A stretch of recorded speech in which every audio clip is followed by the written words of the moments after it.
Okay, so today's reading lesson is all about prediction. So we are continuing with the same text as the rest of the week. Hopefully you are enjoying it. Here is the next piece of the story. He'd learnt that as long as he was quiet, he was forgotten. Sometimes one of the King Arpy's pirates would amuse themselves even, by throwing insults to see if Erna responded. But Erna did not respond, and interest was soon lost. He was given the bare minimum to eat and drink. Once a day he was taken from the cage, manacled, and led outside. There he would do what needed to be done, and they would douse him with buckets of cold water when he was finished. Yet Erna considered himself lucky. While King Arpy was eager to show how badly he treated his captive, Erna was a prized possession. No real harm was allowed to befall him. Eventually, he knew the Pipers' Council would do all in their power to find him, and they would make an example of King Arpynos. It would not be pleasant. Then, once free, Erna could find Patch Bridgewater. He could finally ask him why. Once Erna had shifted his legs without making the rope creak, the pins and needles subsided, and he dozed. After a while, the entrance of the throne room swung open. A nervous pirate came inside and woke Screep, the king's adviser. A few whispers later, Screep looked very worried. Okay, so here these questions aren't for you to answer.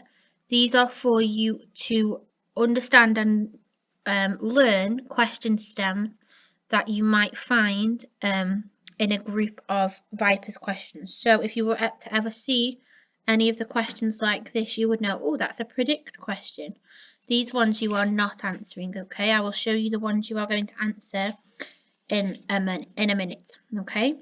So if you were to ever see questions about what the cover looked like, what is happening now, what happened before, what happened after, you will be thinking about prediction.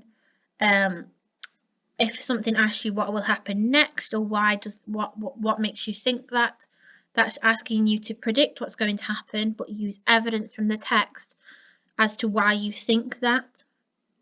It might ask you about how the setting will encourage the plot to develop. For example, if they are in a village that's overshadowed by a castle, we could predict that the castle might be a part of the story at some point. And do you think something will happen? You might be asked a question, a statement, and you might need to say, yes, you think that, no, you don't think that, or maybe it might happen, and you need to use evidence from the text to justify your answer. So again, they aren't there for you to answer, they are just there to jog your memory when you come to do a group of mixed Vipers questions, okay?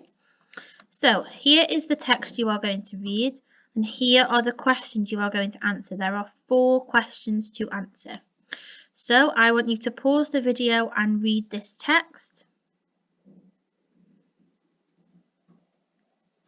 And then here are your 4 questions. Answer them as best you can.